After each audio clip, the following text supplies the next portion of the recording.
Pause the music, maestro. Let's see what we got today. We got some nice cottage cheese. Good morning. And berries. Right. And Drinking oats. my coffee right now, and I figured I would connect with you guys. Me? The viewers, the subscribers, Oh. the supporters of this channel. And I feel like, you know, I gotta have more real talks with you guys. I'm gonna try to do that as opposed to always just uploading PRs. I know the PRs are great. They're exciting for me. Knowing you guys are watching is what fuels me as well. That keep climbing the ladder. I forgot to get the I think nuts. it's important to do a little more informational talk and stuff. Not so much informational, but just let's just connect, right? You get what I'm saying? Let's just connect. So I was thinking, while I drink my coffee, let's talk about something that I think is the most important issue with lifting, with strength, with hypertrophy, with the mindset. I think the most important thing. And as you guys know, with me, it is a mindset. It is always a mindset. But let's dig a little bit deeper into the mindset. Let's dig a little bit deeper. Hey! All right. The mindset, confidence, consistency, so important. So then it comes down to when you start to get really serious about lifting, and you want to get maybe a little bigger, a little stronger, mainly strength. I mean, my channel is mainly about strength. Okay.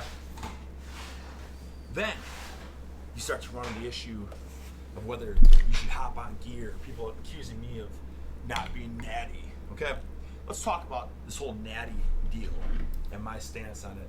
Guys, this is gonna be very important. This is a very important talk for a lot of you watching. A lot of you youngsters too. You're very, you're at a very influential stage of your life, and even the older people in your 20s or maybe your 30s too. You see it all the time, guys. It's on YouTube. There's always people talking about, oh, maybe I should jump on this or whatever. You guys, you gotta think it through. Don't think about the short term. Okay, and I know it's hard. I get it.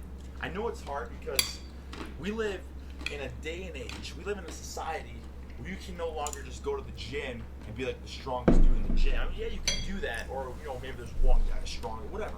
Okay? We live in a society now where you can do something that's awesome. You can easily be the strongest guy in your gym. But then you look online and there's a million people that are stronger. And there's a million people that are way bigger, freaky, and all shredded and stuff like that. And it's hard then, right? Because you're trying to stand out. Or especially like if you don't have, if you're not really like,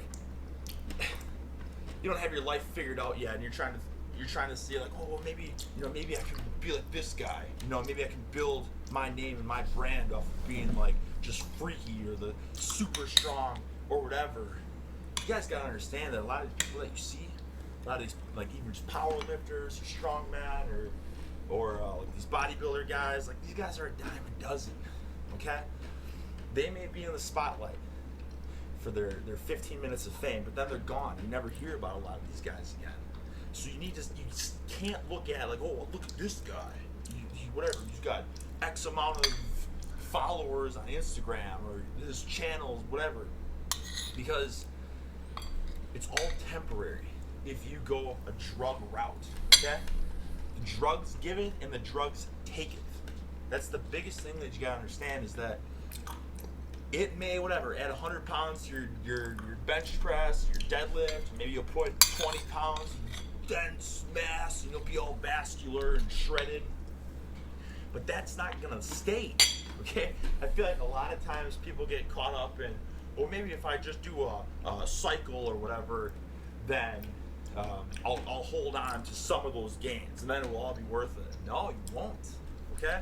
You know what's gonna happen is you're gonna make these gains, these strength gains or these size gains, and you're either gonna get like you're gonna break out with acne, or you're gonna get like gynecomastia. Yeah.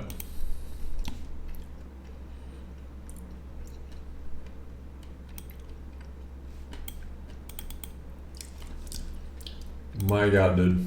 Fellas, Take his dick out of your mouth. Here, and I want to talk about something for a second. I want to talk about the fanny pack because I've been getting some comments lately. People trying to shame Gal Hagen for wearing a fanny pack, and clearly they're just average gym freaking pencil neck freaking dweebs. Do you understand what I'm saying? Because, listen, there's two individuals that will wear a fanny pack. There's people that are trying to be trendy, as if it's a thing. Maybe it's making a comeback.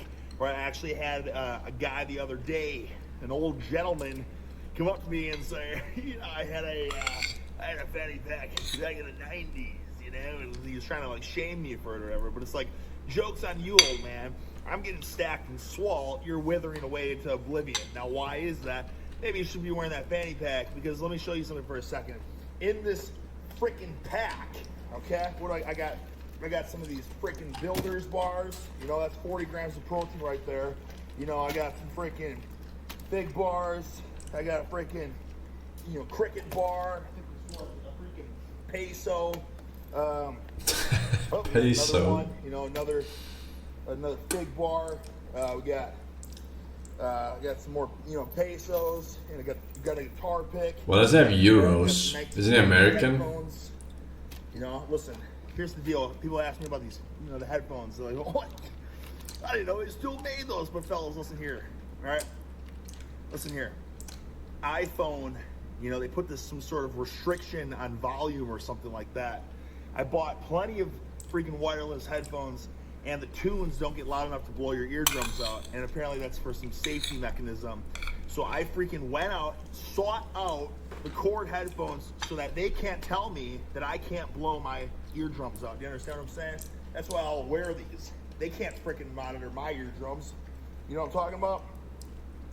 So, anyways, for people not wearing the fanny pack, the joke's on you, because let me tell you, ever since I've been wearing the fanny pack, full of the treats, full of the snacks, Rich Piana after his workout, it's shake time, goddammit. It's always shake time, goddammit, because I have freaking protein bars. This is freaking, fellas, this is freaking, I don't know, what is that, 1,000 calories and 100 pesos right there, where I can't have that in my pocket, then you got the freaking people, what am I going to carry a duffel bag around in the gym? But fellas, listen, why is this important? This is the deal. Listen, fellas, frick. There's two types of people in this world. There's the people that do whatever it takes, and then there's the people that want to freaking, they're always towing the line. I'm like, I want to get muscular, but I want to keep my six-pack abs. It's like, you can't have both, okay? Do freaking one, do the other, okay? You want freaking gains? Then freaking get them today, because we're not guaranteed anything in this life, and you sure as hell ain't guaranteed you're going to see tomorrow, you're going to see your next birthday.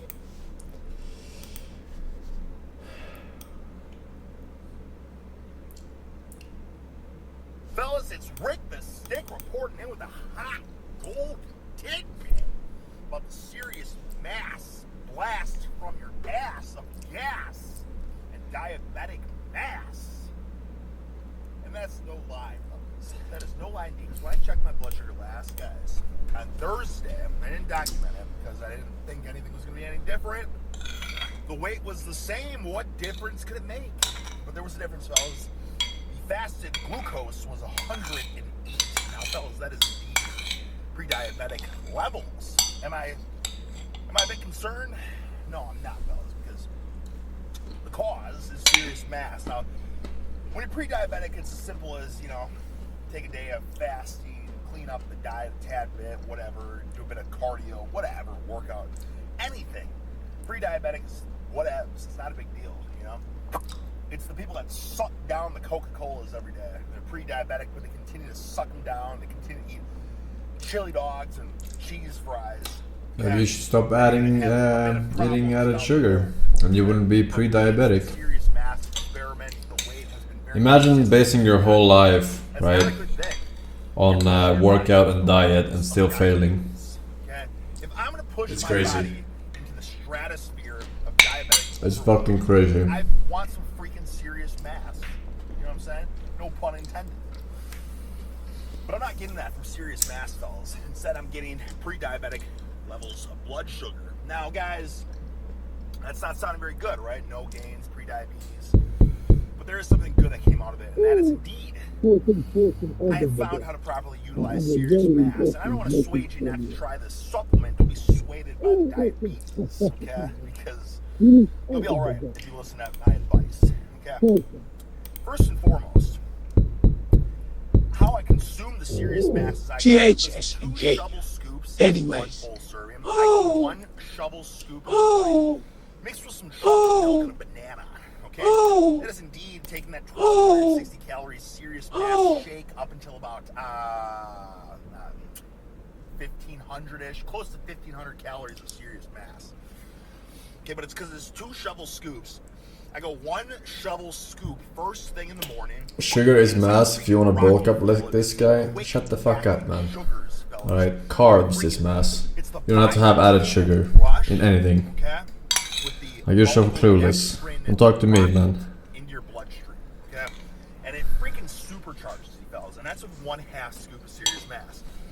Now, I usually take the second half scoop of serious mass to the gym, suck it down as I'm in the middle of my sets. Intro workout, serious mass blast straight to the bloodstream. That's when things get a little rocky, you know what I'm saying? That's when you get some serious bloat, you know, you start feeling a little lethargic, maybe the insulin boost is a bit too much from the blood sugar up the wazoo, putting you in a diabetic coma, or what do they call it? Insulin coma, whatever it is. So I guess what I'm trying to say here, fellas, is that serious mass, 1/2 scoop pre-workout is pretty damn effective, okay? Listen, fellas, I do 4 scoops of instant coffee pre-workout. Okay, I used to do 8, I used to do 10, and at one point I did 20 scoops of Folgers crystals. That was a bit much. Now, I felt like I could rip my freaking face off and become a freaking warrior of the sun. You know what I'm saying? Like, destroy anything in my path with 20 scoops of Folgers crystals. But it was very hard, probably very hard on the body. And I was a buffoon. A lot of you guys pointed that out. It's like, come on now, what do we do? What are we even doing here? 20 scoops of instant crystals? So, I took it down to 10. Did that for about 6 months. Said 10 scoops of instant coffee is not even giving me a boost. Okay? What's the point? Took it down to 8. 8 scoops ain't even giving me a boost. Now I'm at 4 because it's not even giving me a boost anyway. So I'm doing the 4 scoops of instant coffee, but I'm finally getting the boost from the half shovel scoop, or the 1 shovel half serving of extreme, what the hell is it called? Serious mass